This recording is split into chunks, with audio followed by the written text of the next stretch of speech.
कहा था कि ये घर में बैठे बैठे टेबल में बैठ करके ये रिसर्च किया गया है। मैं आपको कुछ तथ्य के साथ, क्योंकि मैं हवा में कुछ बात नहीं कर रहा हूं, ये टीआरआई का रिपोर्ट है, आप इसमें देखेंगे शोध विधि में पूरी तरह से टोटल मिलाकर के 92 विलेजेस जो झारखंड में जो कुर्मी बहुल है वहां पर ये रिसर्च किया गया था। मैं एक एक करके अगर आप बोलिएंगे तो कुछ गांव और प्रखंड का मैं नाम भी ले लूंगा, जैसे का नाम लेकर उदाहरण, जैसे मैं रांची जिला में सिल्ली प्रखंड, बुंडू प्रखंड, तमाड़, कांके, नामकुम, हजारीबाग में रामगढ़, बोकारो में चंदन क्यारी, धनबाद में गोविंदपुर, टुंडी, पूर्वी सिंहभूम में डुमरिया, मुसाबानी, पश्चिम सिंहभूम हो गया, सरायकेला खरसावा, कुल मिलाकर के 7 जिले के टोटल 92 गांव में ये सर्वे हुआ था। उसके बाद ये रिपोर्ट दिया गया। तो ये भ्रामक तथ्य मीडिया के सामने, मैं साथियों लोग से बोलूंगा कि इस तरह का गलत और रॉन्ग फैक्ट मीडिया के सामने नहीं बताया, क्योंकि ये रिपोर्ट में क्लियर मेंशन है 92 विलेजेस के बारे में।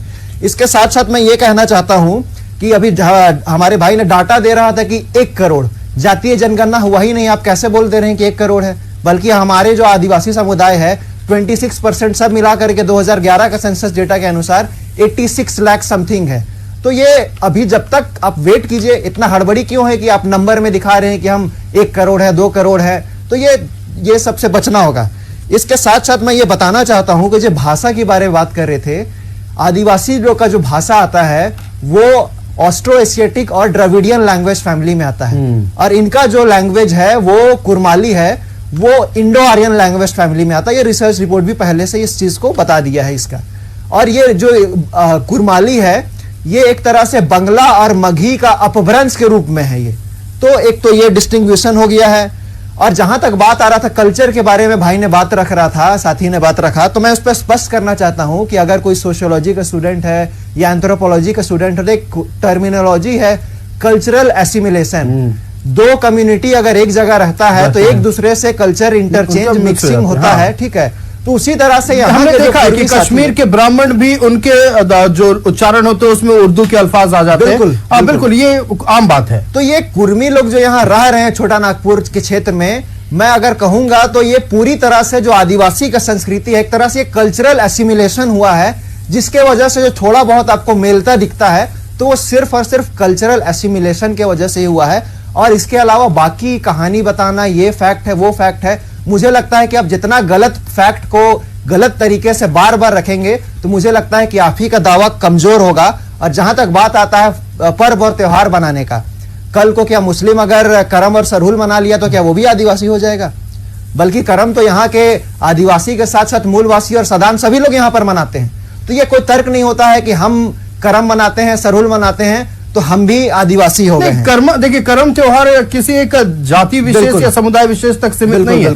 करम त्योहार पूरे झारखंड में मूलतः हर जाति के लोग मनाते हैं, और बिहार में भी कुछ एक इलाकों में हर लोग मनाते हैं करम त्योहार को। बिल्कुल, मैं आपकी बातों से बिल्कुल सहमत हूं। तो कहने का मतलब यह है कि सिर्फ पर्व और त्योहार मनाने से आप आदिवासी नहीं हो जाते। इनका कुछ और भी दावा है, मैं 1-2 और बताना चाहता हूं। ये कहते हैं कि हमारा जमीन भी सीएनटी एक्ट में आता है इसलिए हम भी आदिवासी है। मैं आपको बताना चाहता हूं जो सीएनटी एक्ट में जो जमीन आता है सिर्फ एक समुदाय का नहीं आता। यहाँ पर 32 थे, अब टोटल 33 शेड्यूल ट्राइब कम्युनिटीज हुए हैं। उसके साथ साथ 22 एससी समुदाय के लोग का भी सीएनटी एक्ट में जमीन है। 51 ओबीसी समुदाय के लोग का भी सीएनटी एक्ट में जमीन है। तो क्या सबका जमीन सीएनटी एक्ट में आता है तो क्या इसका मतलब ये हो गया कि आप भी आदिवासी हो गए? ये कहीं से तर्क नहीं होता है।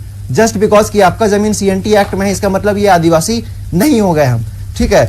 इसके साथ साथ आपको मैं ये बताना चाहता हूँ, हाईकोर्ट में जो केस किया गया था इनके ही एक संगठन के द्वारा, मैं एक चीफ जस्टिस ऑफ इंडिया जो थे पहले DY चंद्रचूड़ साहब, इन्होंने स्पष्ट कहा था जब मणिपुर वाला घटना में हाईकोर्ट ने डायरेक्ट किया था कि कुकी और मैती, कुकी वर्सेस मैती हुआ था, वहां पर मैती को शेड्यूल ट्राइब का लिस्ट में शामिल करने के लिए।